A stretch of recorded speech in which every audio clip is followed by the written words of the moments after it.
అదే RTV app వార్తల్ని క్షణాల్లో చదివే అవకాశం ఉంటుంది. ఒక న్యూస్ పేపర్, ఒక టెలివిజన్ ఛానల్ మీ చేతుల్లో ఎప్పుడూ ఉంటాయి. తెలంగాణ రాష్ట్ర వ్యాప్తంగా మధ్యాహ్న భోజనం నాణ్యత లేదని విద్యార్థులు ఒకవైపు ఇబ్బంది పడుతున్నారు. ఆదిలాబాద్ జిల్లాకు సంబంధించినటువంటి విద్యార్థిని అస్వస్థతకు గురై చికిత్స పొందుతూ మృతి చెందినటువంటి ఘటన కలకలం రేపెత్తించింది.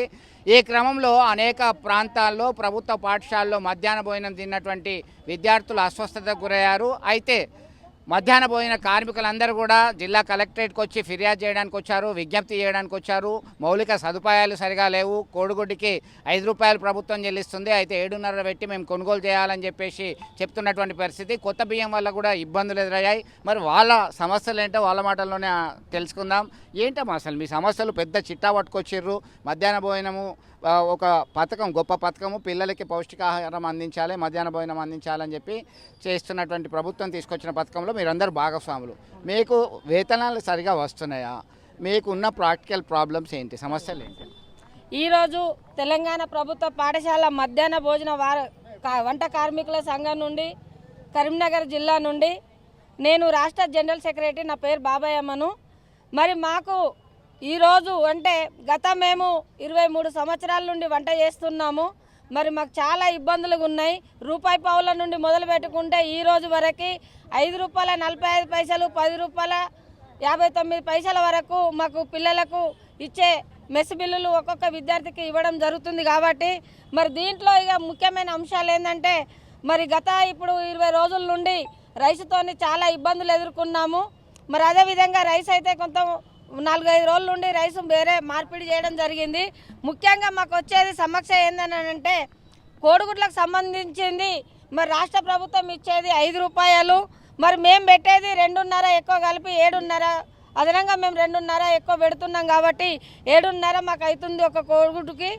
అదేవిధంగా చూసుకున్నట్టయితే 2 కర్రీలు పెట్టమంటున్నారు ప్రభుత్వం. మరి 2 కర్రీలు పిల్లలకు నాణ్యతమైన భోజనం పెట్టాలంటే మరి మాకు ఇచ్చేది 1 నుండి 5వ తరగతి వరకు 5 రూపాయల 45 పైసలు ఇస్తున్నారు. 6 నుండి 8వ తరగతి వరకు 8 రూపాయల 17 పైసలు ఇస్తున్నారు. 9 నుండి 10వ తరగతి వరకు 10 రూపాయల 59 పైసలు ఇస్తున్నారు.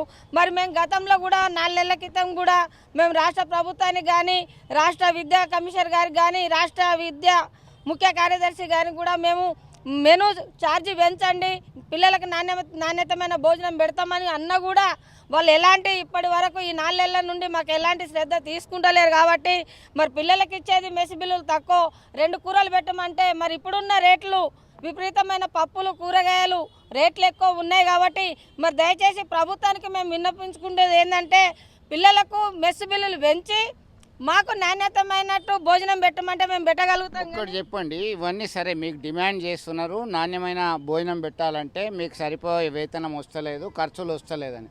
అయితే మీరు సరిగా వండకపోవడం వల్ల విద్యార్థులు ఏమన్నా అనారోగ్యానికి గురవుతున్నారా? అట్లాంటి ఏం లేవు సార్.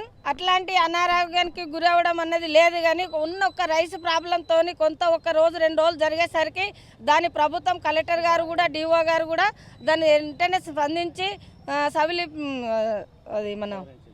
వాళ్ళు సవరించి మాకు ఆ రైసును మార్పిడి చేయడం జరిగింది. అమ్మ మీకు చెప్పండి, ఒకటి గ్యాస్ సిలిండర్ ఉందా, కట్టెల పొయ్యి ఉందా? ఎట్లా? కట్టెల పొయ్యి మీదనే వండుతాం సార్, కట్టెల పొయ్యి మీదనే వండుతాం. గ్యాస్ గిట్ట ఎవరు ఇవ్వలేదు. ఇబ్బంది ఏమవుతున్నది అప్పుడు? ఊపిరితిత్తులు ఖరాబ్ అవుతాయి కదా సార్. పొగలు నేను ఒక్కొక్కసారి 30-40 కిలోలు వండే వరకు మాకు పొగ వచ్చి, వర్షానికి షెడ్ లేదు, చెట్ల కిందనే వండుకుంటున్నాం. మీరు ఏ స్కూల్లో చేస్తారు? మీ దగ్గర షెడ్ ఉందా? మీ దగ్గర ఎట్లా ఉంది పరిస్థితి? నాది ముల్కనూరు మోడల్ స్కూల్ అండి, చిగురుమాడు మండలంలో. మాకు షెడ్ అనేది ఏమి లేదు. మేమే మనిషికో ఇన్ని వేసుకొని మేము 4 వర్క్ చేస్తామండి. ఆ 4 మనిషికో 10,000 వేసుకొని రేకులట్లు వేసుకుంటే అవి ఎండాకాలం బాగానే ఉంటుంది సార్. మళ్ళీ వర్షాకాలం వచ్చారు గాడుపు కొట్టుకపోతే మళ్ళీ ఎప్పటిలాగానే అయిపోతుంది. ప్రతి సంవత్సరం ఒక 40-50 వేలు మాకు ఖర్చే తప్ప కానీ అట్లాంటి మాకు షెడ్యూల్ లేవు. మళ్ళీ చెట్ల కింద వండడం, ఏదైనా పురుగు పడ్డా కూడా అన్నంలోదే కావచ్చు అని పిల్లలు పెద్ద ఇష్యూ చేయడము. దాంతోపాటు మళ్ళీ మా పైన కూడా హెడ్ మాస్టర్లు కానీ, ప్రిన్సిపాల్ కానీ వాళ్ళందరూ మా మీద ఒత్తిడి చేయడం. ఈ 2 కోడిగుడ్లు అంటున్నారు, ఈ 2 కోడిగుడ్లు 3 కోడిగుడ్లు అంటున్నారు. 7.5 పడుతుందండి మాకు తీసుకొచ్చేస్తే వాళ్ళు 7.5 తీసుకుంటున్నారు. ఇది కూడా మాకు చాలా ప్రాబ్లంలే ఉన్నదండి. మాకు దయచేసి మేము ప్రభుత్వాన్ని కోరుకునేది ఏంటంటే మాకు మెస్ బిల్లు గవర్నమెంట్ మంచిగా పెంచి మాకు 2 రకాల కూరలు అంటే పెడతామండి. మాకేమే ఉన్నదే వంట చేయడానికి.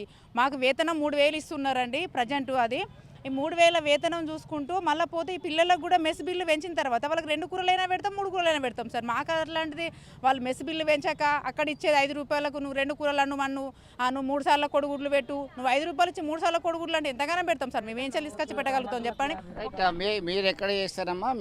మీ సమస్య ఏంటి ఒకసారి చెప్పండి. నా పేరు మంజుల. నేను మధ్యాహ్న భోజన కార్మిక సంఘానికి జిల్లా అధ్యక్షురాలను. అది గంగారాం మండలం మల్లాపూర్లో చేస్తాను. మాకు వంట షెడ్ వచ్చింది కానీ అన్ని స్కూళ్ళల్లో లేదు.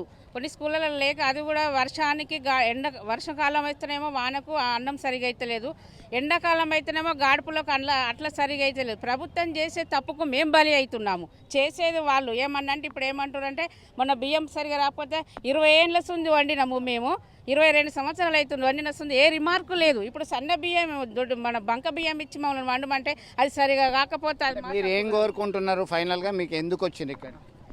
మాకు కొంచెం వేతనం పెంచాలండి, గౌరవ వేతనం ఇవ్వాలి, కనీస వేతనం ఇవ్వాలి. మాకు చట్ట ప్రకారం లేబర్ యాక్ట్ ప్రకారము గౌరవ వేతనం ఇవ్వాలి. ప్రభుత్వం కోడిగుడ్లకు పెంచాలి, మెస్ ఛార్జీలు పెంచాలి, నాణ్యమైన బియ్యం ఇవ్వాలి. అట్లాగే మాకు వండటానికి గిన్నెలు కూడా లేవు. పెద్ద స్కూళ్ళల్లో వండాలంటే ఒక గిన్నెకు 30,000 40,000 ఉన్నాయి. ఇప్పటి వరకు అవి మేమే పెట్టుకున్నాము. 2 నెలల క్రితం పోయినాము, కమిషనర్ని అడిగితే అమ్మ మేము కలెక్టర్లకు వచ్చిందని అన్నారు. ఇప్పటి వరకు కూడా ఇవ్వలేదు. మొన్న 15 రోజుల క్రితం కలెక్టర్ గారిని కలిస్తే టెండర్ అవుతుంది అంటుండ్రు. 20 రోజులు ఉంది, టెండర్ అయ్యేది లేదు, మాకు వచ్చేది లేదు. సో తెలంగాణ రాష్ట్ర వ్యాప్తంగా ఈ మధ్యకాలంలో మధ్యాహ్న భోజన సమయంలో అనేక ఇబ్బందులు ఎదుర్కొంటున్నారు. ఒకవైపు విద్యార్థులు, మరొక వైపు వంట చేసే కార్మికులు సైతం ఆందోళన చెందాల్సినటువంటి పరిస్థితి ఉంది. సరి అయినటువంటి వేతనం లేదు, సరి అయినటువంటి సౌకర్యాలు లేదు, కట్టెలపై తెచ్చి వండాల్సినటువంటి దుస్థితిలో అనారోగ్యం బారిన పడుతున్నాము. ఇప్పటికైనా మా మీద దయ చూపండి అంటూ అధికారుల చుట్టూ తిరగాల్సినటువంటి దుస్థితి అయితే వీరు ఎదుర్కొంటున్నారు. ఇప్పటికైనా దీన్ని ప్రక్షాళన చేయాల్సినటువంటి అవసరం ఎంతైనా ఉంది. వీడియో జర్నలిస్ట్ సుమంత్తో కలిసి చంద్రశేఖర్, RTV, కరీంనగర్ నుండి. మరిన్ని వీడియోస్ కోసం ఛానల్ ని సబ్స్క్రైబ్ చేయండి, లేటెస్ట్ అప్డేట్స్ కోసం వాట్సాప్ ఛానల్ ని ఫాలో చేయండి అండ్ లింక్ డిస్క్రిప్షన్ లో ఉంది.